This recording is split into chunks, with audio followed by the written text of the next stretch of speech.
मेरा नाम सोनिया है। मेरी शादी एक बहुत ही करोड़पति परिवार में हुई थी। हालांकि मैं खुद भी एक अमीर परिवार से ताल्लुक रखती थी, लेकिन इसके बावजूद भी मैं एक अमीर बाप की बिगड़ी हुई बेटी नहीं थी। मैं बचपन से ही काफी सिंपल रही थी, लेकिन जैसे जैसे मैं बड़ी होती गई और जब मैंने अपनी सोसाइटी के और भी लोगों को मॉडर्न तरीके से रहते हुए देखा, तो बाकी सबकी तरह मैं भी उनके माहौल में ढल गई थी। लेकिन इसके बावजूद भी मैंने कभी भी दौलत का गुरूर अपने सर पर चढ़ने नहीं दिया था। मेरे साथ की बहुत सारी लड़कियां कई कई लड़कों के साथ अय्याशियां करती थीं और ना जाने कैसे कैसे गलत काम करती थीं, लेकिन मैं कभी भी ऐसी चीजों में नहीं पड़ी। पर मेरे पापा ने मुझे एक बात बार बार हमेशा समझाई कि घर के नौकरों को कभी भी बहुत ज्यादा तवज्जो नहीं देनी चाहिए, वरना वो आपके सर पर चढ़कर नाचने लगते हैं। इसी वजह से मेरे बिहेवियर में बढ़ते वक्त के साथ काफी सारे बदलाव आने लगे थे। हालांकि अमीर लोगों के लिए कहा यही जाता है कि वो जितने अमीर होते हैं वो उतने ही घमंडी होते हैं, लेकिन मेरे मामले में ऐसा नहीं था। मुझे अपने पिता के पैसों पर बिल्कुल भी घमंड नहीं था, लेकिन बस पापा के बार बार समझाने की वजह से मेरा स्वभाव धीरे धीरे काफी रूड हो गया था। कभी कभी इंसान ऐसे हालातों से गुजरता है कि वो ऐसा बन जाता है जैसा कि वो बनना नहीं चाहता। शायद ऐसी ही कुछ कहानी मेरी भी है। मेरी शादी मेरे पापा ने बहुत धूमधाम से एक बहुत ही ऊंचे दर्जे के परिवार में की थी। मैं अपनी शादी से बहुत खुश थी, क्योंकि मेरे ससुराल में तो मेरे मायके से भी ज्यादा धन दौलत और सुविधाएं थीं, जिनका नशा धीरे धीरे मेरे सर पर चढ़ने लगा था। लेकिन मुझे नहीं पता था कि इस सब का खुमार मेरे दिमाग से इस तरह से उतरेगा। उसे तो मैं पूरी जिंदगी में कभी भी भूल नहीं पाऊंगी। उस रात मेरे साथ जो हुआ, उसने मेरी रूह कपा के ही रख दी थी। रात के तकरीबन 2 बज रहे थे। मैं कभी भी बहुत ज्यादा गहरी नींद नहीं सोई थी, इसलिए हल्की सी आवाज पर ही मेरी आंख खुल जाया करती थी। और तब भी हल्की सी खटर पटर की आवाज जब मुझे सुनाई दी तो मेरी आंख खुल गई। मैंने ध्यान से सुनने की कोशिश की कि ये आवाज कहाँ से आ रही है, तो ये समझ में आया कि आवाज तो मेरी जेठानी के कमरे से आ रही थी। मैं जैसे ही अपनी जेठानी के कमरे की तरफ गई तो मैंने देखा कि हमारे घर का नौकर जेठानी के साथ कमरे में जबरदस्ती कर रहा है। इसी बीच अचानक उसकी नजर मुझ पर पड़ी, तो फिर वो मुझे भी घसीट कर मेरे कमरे में ले गया और फिर उसने दबाव डालकर मुझे शराब पिला दी और खुद भी शराब पीने लगा। उसके बाद उसने मेरे साथ जो किया उसके बारे में तो मैं कभी सपने में भी नहीं सोच सकती थी, क्योंकि मैं अब तक बहुत आलीशान जिंदगी जी रही थी और कभी भी किसी की हिम्मत नहीं होती थी जो कोई मेरे आसपास भी भटक जाए। लेकिन आज उस नौकर ने मेरे साथ जो किया था उससे मुझे बहुत शर्मिंदगी महसूस हो रही थी। उस रात मेरी जिंदगी पूरी तरह से बदल कर रह गई थी, क्योंकि उस नौकर ने मेरे साथ रात के तकरीबन 1 बजे तक अपनी सहेली से मैं काफी देर तक कॉल पर बातें करती रही और फिर बात करते करते ही मैं सो गई थी। लेकिन मुझे अभी बहुत गहरी नींद नहीं आई थी। मैं बिस्तर पर लेटी थी कि तभी अचानक मुझे एक अजीब से शोर की आवाज आई। पहले तो मुझे समझ में नहीं आ रहा था कि ये शोर किस चीज का है। मैं समझने की कोशिश कर रही थी, लेकिन तभी अचानक मेरे दिमाग में धमाका सा हो गया, क्योंकि मुझे समझ आ गया था कि ये तो मेरी जेठानी के ही चीख है। फिर उनकी वो आवाजें तेज हो गई थीं। मेरी जेठानी जोर जोर से चिल्ला रही थी, लेकिन ऐसा महसूस हो रहा था कि जैसे कोई मेरी जेठानी की आवाज को दबाने की कोशिश कर रहा है। मैं तुरंत ही एक झटके से अपने बेड से उठकर खड़ी हो गई थी और मैंने अपने ब्लैंकेट को एक तरफ फेंक दिया था। उस वक्त बिना स्लीपर पहने ही मैं दौड़ती हुई अपनी जेठानी के कमरे की तरफ चली गई। मैंने उनके कमरे का दरवाजा खटखटाया तो उनके कमरे का दरवाजा अंदर से बंद था। मुझे पता था कि उनके कमरे की चाबी कहाँ पर होती है, इसीलिए मैं फौरन ही भागकर कमरे की चाबी ले आई और जब मैंने दरवाजा खोला तो सामने का नजारा देखकर तो मेरे होश उड़ गए थे। मुझे तो अपनी आंखों पर यकीन नहीं हो रहा था कि ये सब कुछ क्या हो रहा है। मैं अपनी आंखों से ये क्या देख रही हूँ। मेरी जेठानी बिस्तर पर पड़ी हुई थी और मेरे घर का नौकर, जो कि मेरे ससुर जी के वफादार नौकरों में शामिल होता था, वो मेरी जेठानी के साथ उस वक्त बहुत ही बुरे तरीके से वो ऊपर उसने जेठानी को पूरी तरह से अपने बस में कर रखा था और इसी वजह से मेरी जेठानी बुरी तरह से चीख रही थी। लेकिन वो मेरी जेठानी की चीख का गला अपने हाथों से घोटने की कोशिश कर रहा था। उसने जेठानी के मुंह पर हाथ भी रखा हुआ था। ये सब कुछ देखकर तो मैं दंग रह गई थी, क्योंकि मुझे तो यही लगता था कि हमारा ये नौकर तो बहुत ही वफादार था, और आज मैं ये इसका कैसा रूप देख रही थी। ऐसा मंजर देखकर मेरे तो पांव बुरी तरह से कांपने शुरू हो गए थे और मुझे बहुत बुरी तरह से पसीना भी आने लगा था। मैं समझ ही नहीं पा रही थी कि मैं किस तरह से अपनी जेठानी को बचाऊं। मेरा पूरा शरीर थरथर कांप रहा था। मैंने अपने माथे से पसीना साफ किया। मेरा गला भी डर के मारे बुरी तरह से सूख रहा था। मैं सोच ही नहीं पा रही थी कि अब मैं क्या करूं, क्योंकि उस वक्त तो घर में मेरे और मेरी जेठानी के अलावा कोई भी मौजूद नहीं था जो वहां पर हमारी मदद कर सकता। मैं तो बस एक 23 साल की पतली दुबली सी लड़की थी, और हमारा नौकर राजन, वो तो काफी लंबा चौड़ा और किसी बॉडी बिल्डर के जैसा दिखता था। मैं तो हरगिज भी उसका मुकाबला नहीं कर सकती थी, और अगर मैं जेठानी को बचाने की कोशिश करती तो मुझे पता था कि मेरी ये कोशिश बिल्कुल बेकार जाती। फिर मैंने सोचा कि मैं एकदम से ऐसी कोई चीज उठा लेती हूँ और अपने नौकर के सर पर मार देती हूँ, ताकि वो जख्मी हो जाए और फिर वो मेरी जेठानी को छोड़ दे। यही सोचकर मैंने पास में रखा हुआ फ्लावर पॉट उठाया और एकदम से उठाकर वो उसके सर पर दे मारा। लेकिन मैं उस वक्त तो हैरान रह गई थी। ये फ्लावर पॉट तो टूट कर चकनाचूर हो गया था, लेकिन मजाल है कि उस नौकर के ऊपर जरा सी भी खरोच आई हो। वो इतना ज्यादा सेहतमंद था कि फ्लावर पॉट उसके लिए कुछ भी नहीं था। इससे पहले तो उसने मुझे नहीं देखा था, क्योंकि मेरी जेठानी के चीखने की आवाज बहुत तेज थी, और इसीलिए उसने दरवाजा खोलने की आवाज भी नहीं सुनी थी, और ना ही उसका ध्यान अब तक मुझ पर गया था। लेकिन जैसे ही मैंने उसके सर पर फ्लावर पॉट फेंक कर मारा तो फौरन ही उसकी नजर मुझ पर पड़ी। फिर तो उसने गुस्से में मेरी तरफ जलती हुई आंखों से देखा। फिर उसने मेरी जेठानी को तो छोड़ दिया। वो मेरी जेठानी को छोड़कर अब मुझ पर हमला करने के लिए तैयार खड़ा था। उसे ऐसे देखकर डर के मारे मेरा तो बहुत बुरा हाल हो रहा था। एक सेकंड में ही मुझे ये समझ आ गया था कि अब ये मेरी जेठानी को छोड़कर मेरे पास आने वाला है। मैंने तुरंत वहां से भागने की कोशिश भी की, लेकिन मेरी वो कोशिश बिल्कुल बेकार गई। उसने लपक कर मेरा हाथ पकड़ लिया और फिर वो मुझे दूसरे कमरे की तरफ घसीट कर ले जाने लगा। मुझे बहुत ज्यादा डर लग रहा था। मैं उसे चिल्ला चिल्ला कर कह रही थी कि मुझे छोड़ दो, मुझे कहाँ लेकर जा रहे हो। मेरी जेठानी ने भी मुझे उससे बचाने की कोशिश की थी, लेकिन उसने एक भी नहीं सुनी। मेरी जेठानी ने फिर से चीखना चिल्लाना शुरू कर दिया था। वो बार बार उससे कह रही थी कि उसे छोड़ दो, उसे कुछ मत करो। उसके साथ अगर तुमने कुछ भी गलत किया तो फिर तुम्हारा अंजाम बहुत बुरा होगा। मैं तुम्हारे आगे हाथ जोड़ती हूँ। लेकिन वो तो मेरी जेठानी की कोई बात सुन ही नहीं रहा था। फिर तभी अचानक जेठानी को पता नहीं क्या हुआ कि उन्हें अचानक ख्याल आया और उन्होंने साइड टेबल पर रखा हुआ मोबाइल अपने हाथ में ले लिया। लेकिन उन्हें ऐसा करते हुए उस नौकर ने देख लिया था। वो तुरंत ही मुझे छोड़कर जेठानी की तरफ गया और उसने उनके हाथ से मोबाइल छीन लिया और एक जोरदार थप्पड़ जेठानी के गाल पर रसीद दिया, जिससे वो बेचारी लड़खड़ाकर बिस्तर पर गिर गई। फिर वो नौकर खुद बाहर निकल आया और उसने मेरी जेठानी को उस कमरे के अंदर बंद कर दिया, और अब वो फिर से मेरी तरफ बढ़ने लगा था। मैं भागने लगी थी, लेकिन उसकी रफ्तार मुझसे काफी तेज थी, इसीलिए मुझे उसने जल्दी ही भागकर पकड़ लिया और फिर वो मुझे घसीटता हुआ दूसरे कमरे में ले गया। मैंने चीखने की बहुत कोशिश की, लेकिन उसने मेरा हाथ पकड़कर मुझे बेड पर धकेल दिया और फिर जल्दी से उसने कमरे के दरवाजे को अंदर से बंद कर लिया और बहुत ही डरावनी नजरों से वो मेरी तरफ देखने लगा। मैंने एक बार फिर से बेड से उठने की कोशिश की, लेकिन तब तक वो मेरे काफी करीब आ चुका था और उसने एक बार फिर से मुझे जोरदार धक्का दिया। न जाने कहां से उसने एक पतली सी रस्सी निकाली और फिर उस रस्सी से उसने मेरे दोनों हाथ और पैर बेड के साथ में बांध दिए।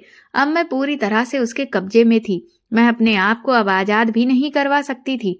मेरी जेठानी की आवाजें अब नहीं आ रही थी। मैं समझ चुकी थी कि मेरी जेठानी अब तक बेहोश हो चुकी होगी। हमारा ये बंगला बहुत बड़ा था और दूर दूर तक हमारे बंगले के आसपास कोई भी घर मौजूद भी नहीं था। इसी वजह से हमारी चीखने चिल्लाने की आवाजें भी कहीं भी दूर तक नहीं जा सकती थी। मेरी जेठानी की आवाज तो आना बंद हो गई थी, लेकिन मैंने चीखना शुरू कर दिया था। और मैं अपने नौकर को बार बार कह रही थी कि तुम्हें शर्म नहीं आती, तुम हमारे साथ ये सब कुछ क्या कर रहे हो। तुम्हें हमारे ससुर जी ने गरीब समझकर हमारे घर में रहने के लिए जगह दी थी। उन्होंने हमेशा तुम्हें अपना बेटा समझा, लेकिन तुम उनका ये सिला दे रहे हो। उन्होंने तुम्हारा हमेशा कितना ख्याल रखा और अब तुम अपनी असलियत दिखा रहे हो। मेरे ऐसा कहते ही उसने मेरे चेहरे पर एक जोरदार थप्पड़ रसीद दिया और अब वो बार बार मेरे चेहरे पर थप्पड़ मारे ही जा रहा था और गुस्से में कह रहा था कि अपनी जुबान बंद रखो, वरना थप्पड़ मार मार कर तुम्हारा पूरा चेहरा बिगाड़ दूंगा। मैं तो बहुत ज्यादा डर गई थी और रोने लगी थी। मैंने अपनी जुबान एकदम से बंद कर ली थी क्योंकि मैं बिल्कुल बंधी हुई थी और वो मेरे साथ कुछ भी कर सकता था। इसीलिए मैंने सोचा कि मुझे इसको बिल्कुल भी गुस्सा नहीं दिलाना चाहिए, क्योंकि मैं जो भी बात करती थी उसे उससे बहुत गुस्सा आ रहा था और गुस्से में तो वो मेरे साथ कुछ भी कर सकता था। फिर वो कुछ देर बाद मुझे इसी हाल में छोड़कर कमरे से बाहर निकल गया। मुझे बहुत डर लग रहा था। मैं सिसक सिसक कर रो रही थी।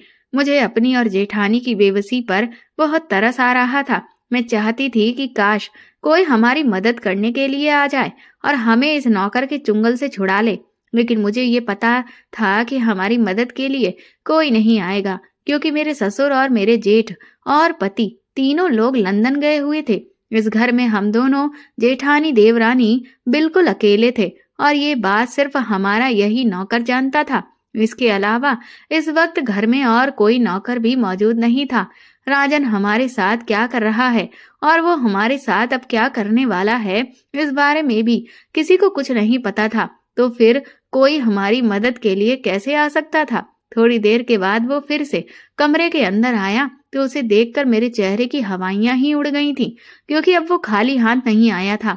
उसके हाथ में एक चीज थी जिसको देखकर ही मुझे घिन आ रही थी। उसके हाथ में एक शराब की बोतल थी और ये बोतल वो मेरे ससुर जी के कमरे से ही लाया था, क्योंकि मेरे ससुर जी ने अपने कमरे में एक छोटा सा बियर शोरूम बनाया हुआ था। मुझे शराब बिल्कुल भी पसंद नहीं थी, लेकिन हमारी सोसाइटी में जो भी पैसे वाला होता था या जिसके हाथ में थोड़े भी पैसे आ जाते थे, वो ये समझता था कि शराब पीना और गलत काम करना ये सब उनके हक हैं।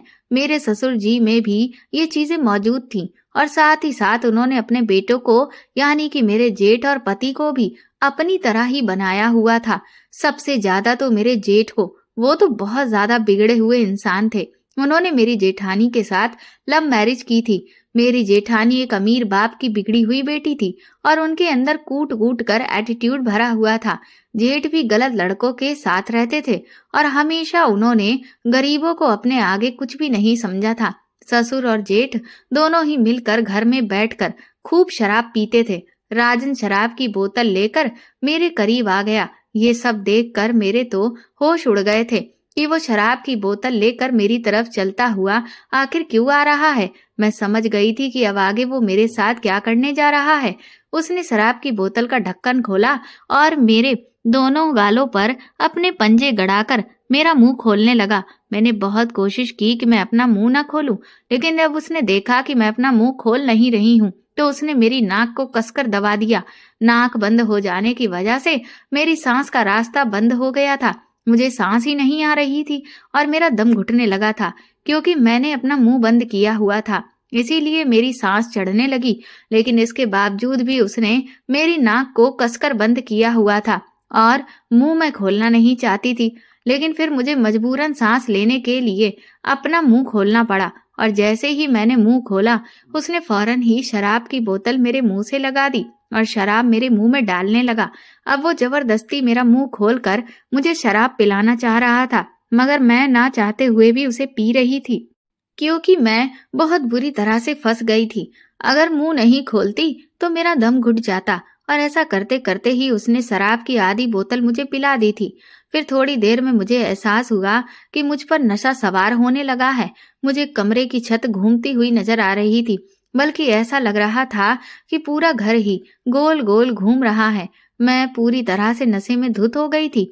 मैं उसे देख रही थी और वो मुझे राक्षसों जैसी मुस्कुराहट लेकर देख रहा था, लेकिन मुझ पर तो बेहोशी सवार होने लगी थी और उसका चेहरा मेरी आंखों के सामने धुंधलाने लगा था। मैंने आधे नशे की हालत में ये महसूस किया था कि अब मुझ पर बहुत बड़ी मुसीबत आने वाली है।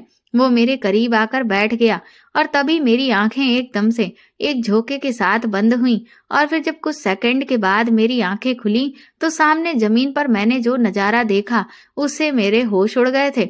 मेरे सारे कपड़े जमीन पर पड़े थे।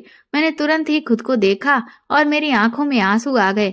मैंने बेबसी से अपनी आंखें बंद कर ली थी। अब मैं पूरी तरह से बेहोश हो चुकी थी। उसके बाद मुझे कुछ पता ही नहीं चला कि राजन ने मेरे साथ क्या किया। हालांकि ये तो मैं अच्छी तरह से जान गई थी कि ये इंसान मेरी इज्जत को खराब करने वाला है। बेहोश होने के बाद तो मुझे कुछ भी पता नहीं चलना था। राजन मेरे ससुर का बहुत पुराना नौकर था। मेरी शादी को लगभग 3 साल हो गए थे और मैं 3 सालों से राजन को यहीं देखती आ रही थी। वो शुरू से बहुत हेल्दी और ताकतवर था। मुझे मेरे पति ने बताया था कि जब वो इस घर में आया था तो उसकी उम्र 10 साल थी और उस वक्त मेरे पति की उम्र लगभग 8 साल रही होगी। वो मेरे ससुर को कहीं पर गंभीर हालत में मिला था और उन्हें जब उस पर तरस आ गया तो वो उसे उठाकर अपने घर ले आए। फिर उन्होंने फैसला किया कि अब राजन उनके घर में ही उनका नौकर बनकर रहेगा। वो मेरे ससुर के हर काम में हाथ बटाता था और साथ ही साथ उसकी मेरे पति से भी अच्छी और गहरी दोस्ती हो गई थी।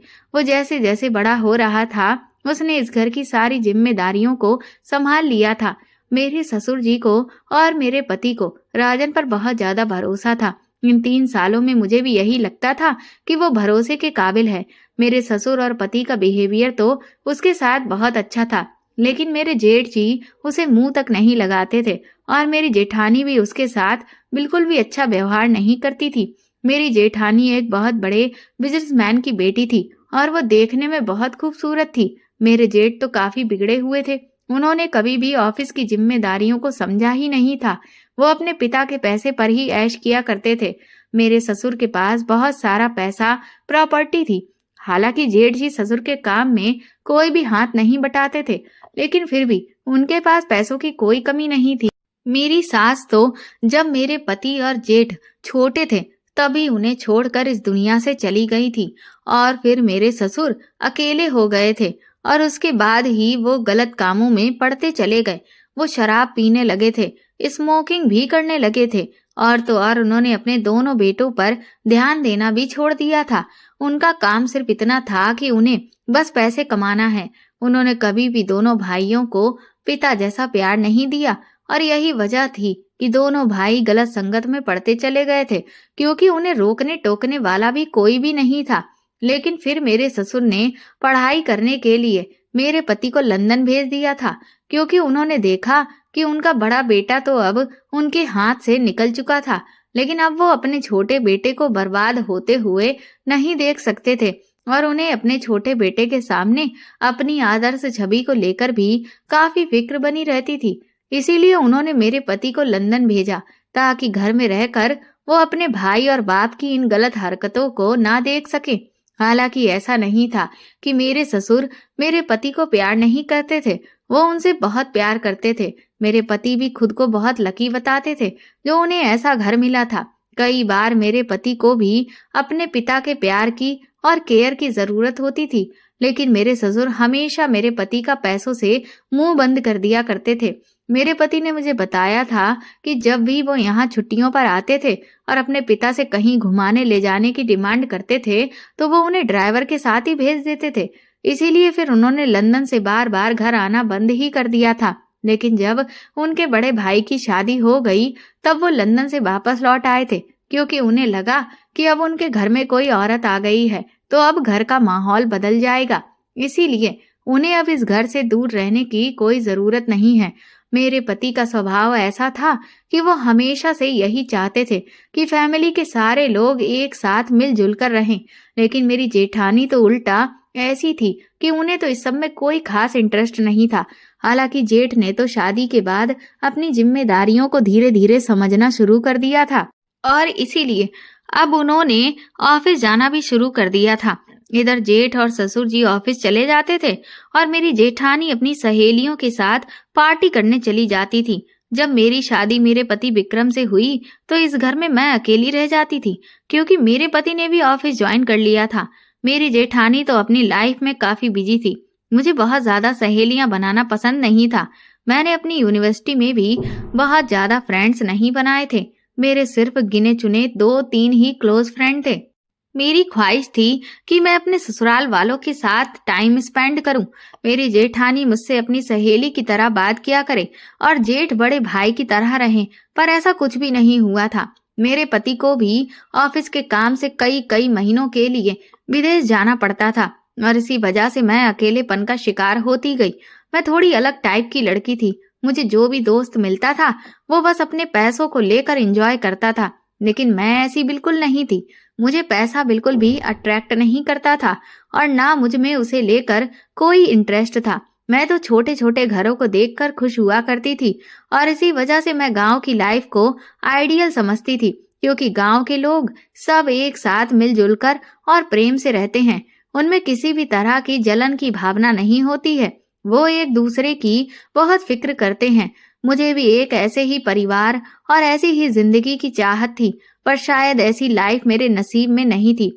अब क्योंकि मेरी शादी एक ऐसे घर में हो चुकी थी जहां पर यही माहौल था, और इसीलिए धीरे धीरे मैंने अपनी इसी जिंदगी को एक्सेप्ट कर लिया और फिर मैं इसी रंग में ढलती चली गई जैसा कि मेरे ससुराल का माहौल था। मैंने भी अपने आप को इसी माहौल में ढाल लिया था और अब मैं भी इन्हीं सब चीजों का हिस्सा बनती गई।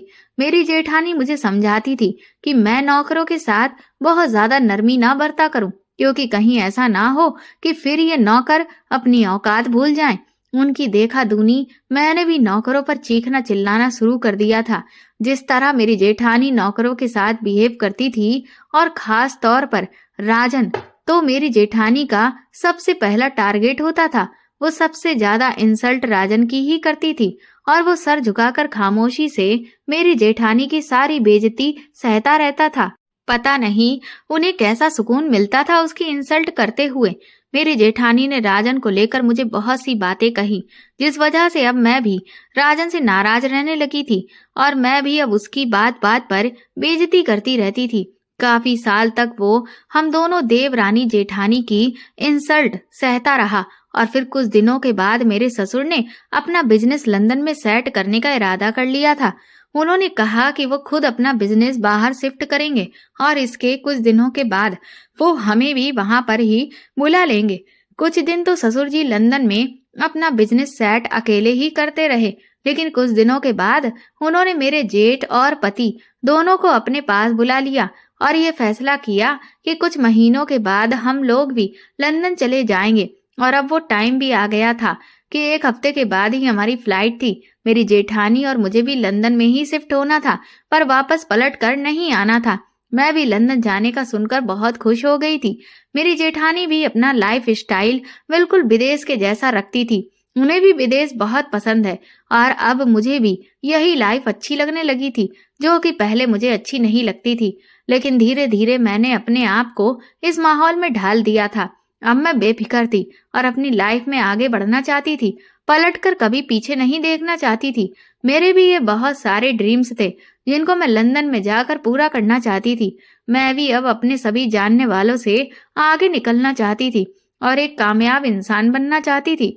मैंने अपने फ्यूचर की बहुत बड़ी प्लानिंग की थी, लेकिन इसी दौरान मैं और मेरी जेठानी छोटी छोटी बातों पर राजन की इंसल्ट करना नहीं भूलते थे।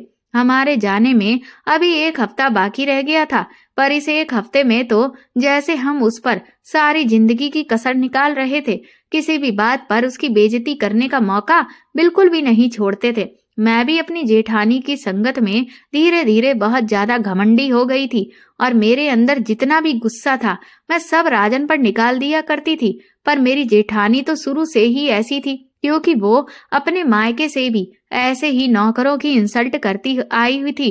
वो गरीबों को अपने आगे कुछ नहीं समझती थी, लेकिन मुझे समझ नहीं आता था कि जेठानी बाकी नौकरों को तो इतना नहीं डांटती थी, लेकिन राजन के साथ वो कुछ ज्यादा ही गलत बिहेव करती थी। लेकिन फिर मुझे धीरे धीरे समझ आ गया था कि वो आखिर ऐसा क्यों करती है, क्योंकि जेठानी को लगता था कि राजन जेठ जी को उनकी पल पल की खबर देता है। जेठानी को यही लगता था कि राजन बातें इधर उधर करता है और उनकी चुगलियां जेठ जी से लगाता है, क्योंकि मेरी जेठानी तो एक आजाद औरत थी उनकी लड़कों से भी काफी दोस्ती थी, जो कि मेरे जेठ को बिल्कुल पसंद नहीं थी। वो अपने तरीके से अपनी लाइफ को गुजारती थी। जेठानी के बहुत से लड़के दोस्त ऐसे भी थे जिनके मिलने पर जेठ जी को बहुत ऐतराज होता था, और खास तौर पर जेठ जी और राजन का इस मुद्दे पर एक खास समझौता तय था। राजन जेठानी जी के बारे में सारी जानकारी जेठ जी को देता था, और जेठ जी इसके बदले में उसे अच्छी खासी रकम देते थे, और इसीलिए जेठ जी ने राजन को जेठानी पर नजर रखने का काम दिया हुआ था। ये बात जब जेठानी को पता चली तो वो उठते बैठते राजन को बेइज्जत करती थी, और उन्हें देख देख कर मैंने भी राजन के साथ ऐसा करना शुरू कर दिया था। मैं भी अब अपनी जेठानी के जैसी ही हो गई थी।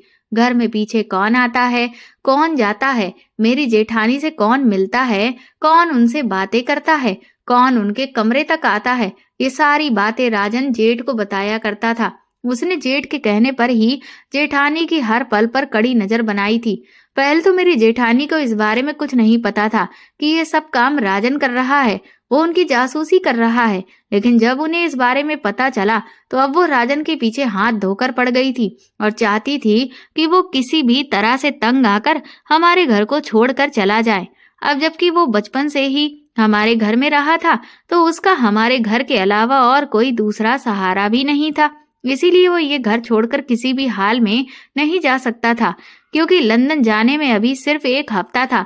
इसलिए राजन ही नौकरों के साथ यहाँ पर रहने वाला था। हम अपने इस बंगले को बेच नहीं रहे थे, लेकिन परमानेंट लंदन में शिफ्ट हो रहे थे।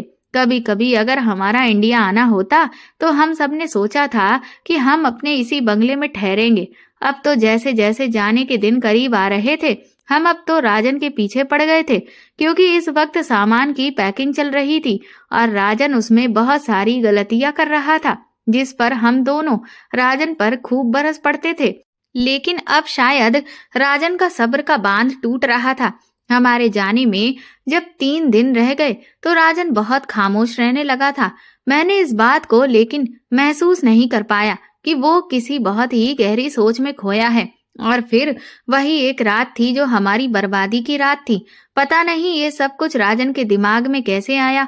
हमें नहीं पता कि वो किस प्लानिंग के इंतजार में है और वो कैसी प्लानिंग कर चुका था।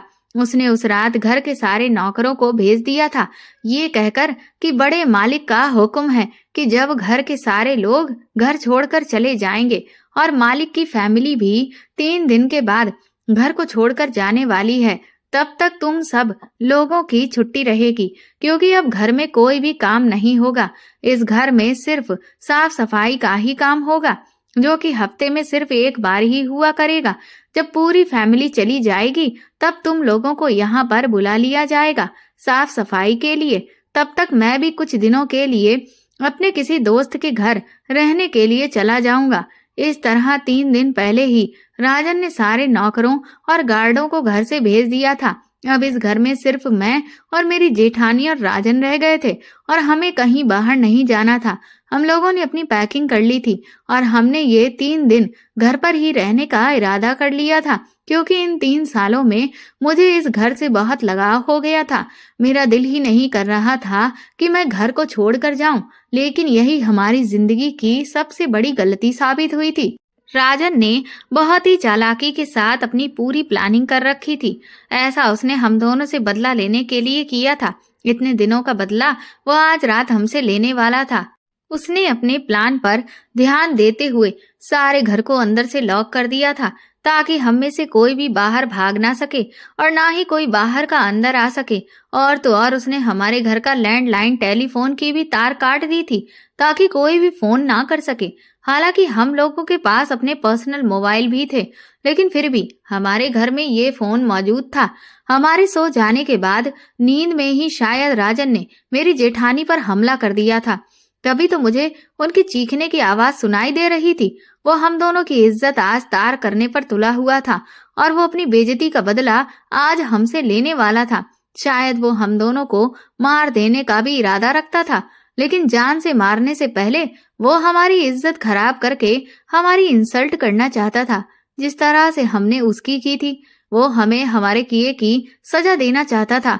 वो हमें जिंदा रखकर परेशान करना चाहता था कि हमें भी एहसास हो कि हमने उसके साथ बहुत बुरा किया।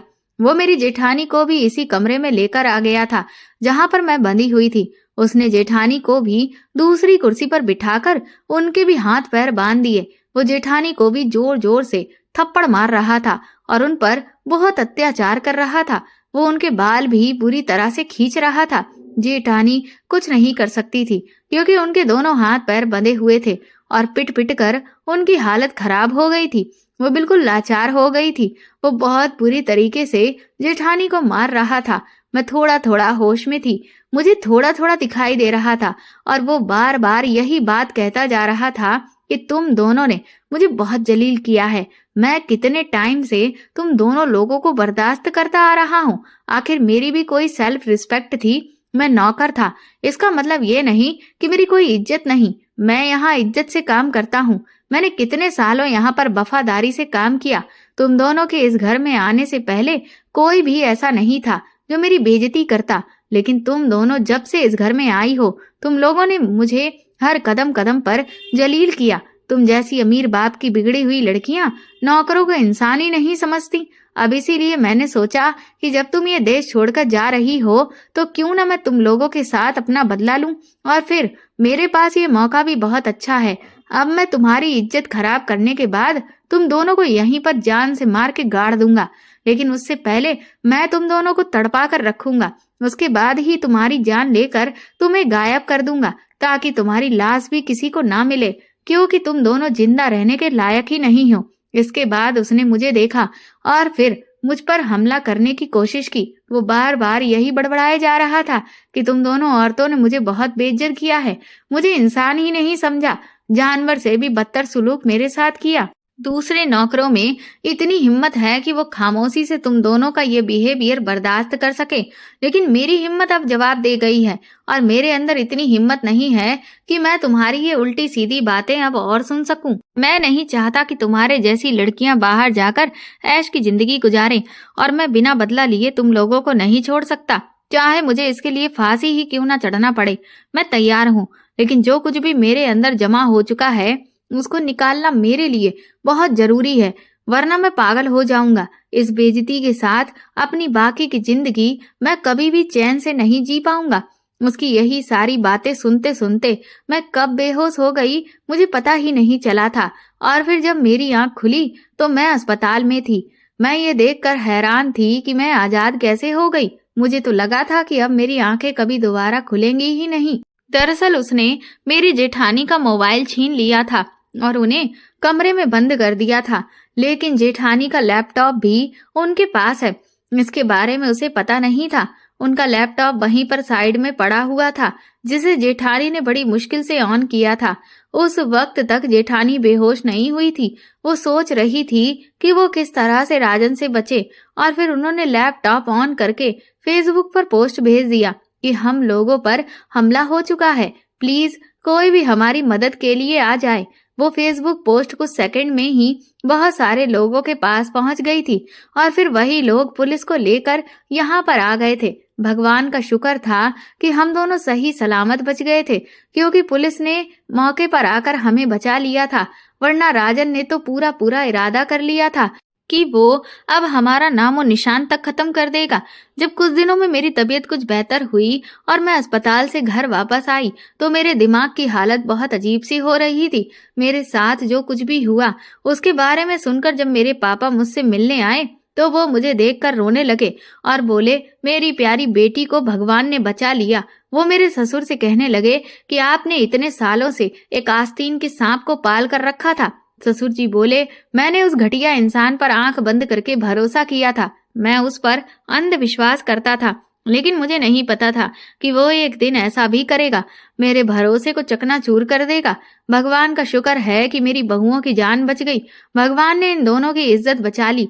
वो तो अच्छा हुआ कि ऐन मौके पर पुलिस ने आकर राजन को अरेस्ट कर लिया, वरना वो ना जाने इन दोनों के साथ क्या क्या करता।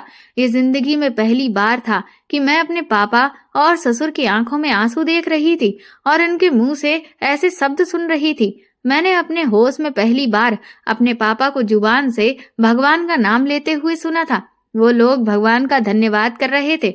मेरे ससुर और जेठ दोनों को ही पैसों का इतना घमंड था कि उन्होंने कभी ये सोचा ही नहीं था कि उन्हें ये सब कुछ देने वाला भी तो भगवान ही है।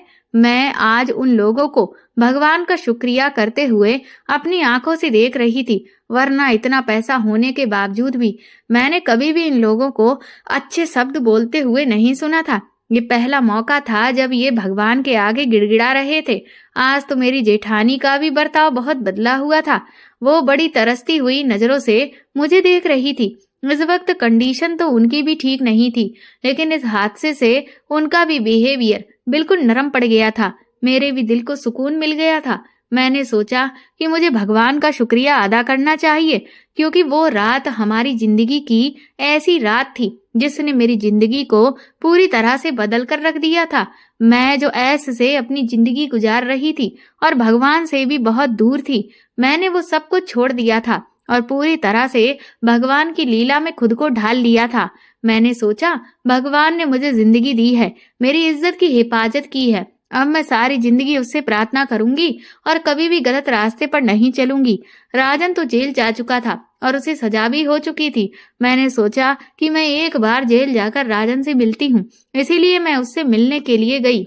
उसको देखकर मेरी आंखों में आंसू आ गए थे। मैंने उससे कहा, राजन मुझे माफ कर दो, मैंने और मेरी जेठानी ने तुम्हारे साथ बहुत गलत किया है।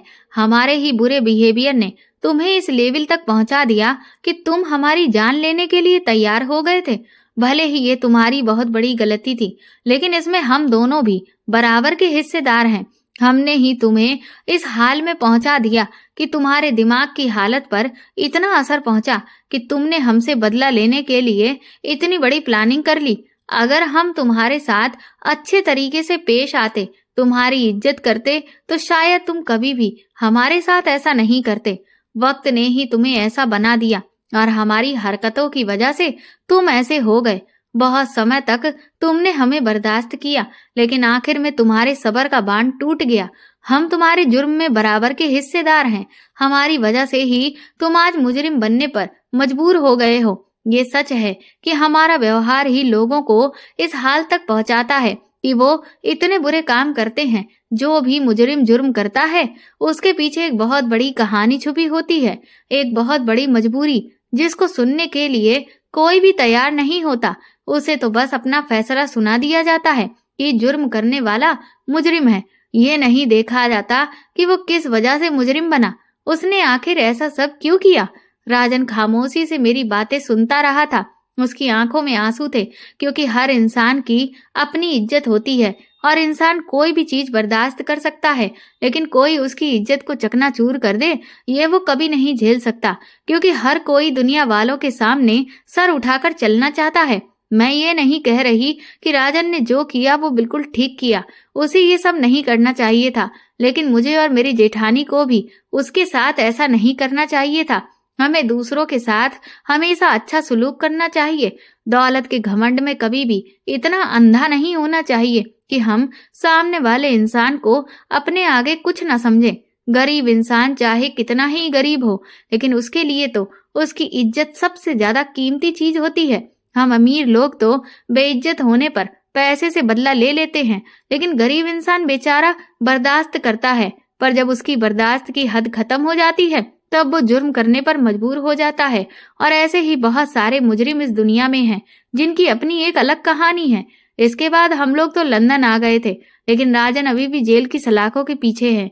मेरे ससुर जी ने तो अपनी पहुंच का इस्तेमाल करते हुए उसकी सजा उम्र कैद में तब्दील करवा दी थी, लेकिन मैं और मेरी जेठानी ने अपने ससुर जी से रिक्वेस्ट की कि इस सब में हमारी भी बहुत बड़ी गलती थी, इसीलिए आप उसकी सजा को कम करवा दीजिए। अब उसको 12 साल की सजा हुई है। मैं भगवान से प्रार्थना करती हूँ कि वो अपनी जिंदगी में सुधर जाए और जब जेल से वापस आए तो अपनी जिंदगी की एक नई शुरुआत करे, और भगवान करे कि उसका सामना हमारे जैसे लोगों से कभी भी दोबारा ना हो। तो दोस्तों, आपको ये कहानी कैसी लगी हमें कमेंट करके जरूर बताएं, और प्लीज इस कहानी को ज्यादा से ज्यादा शेयर और लाइक करके मेरे चैनल को सपोर्ट करें। Thank you.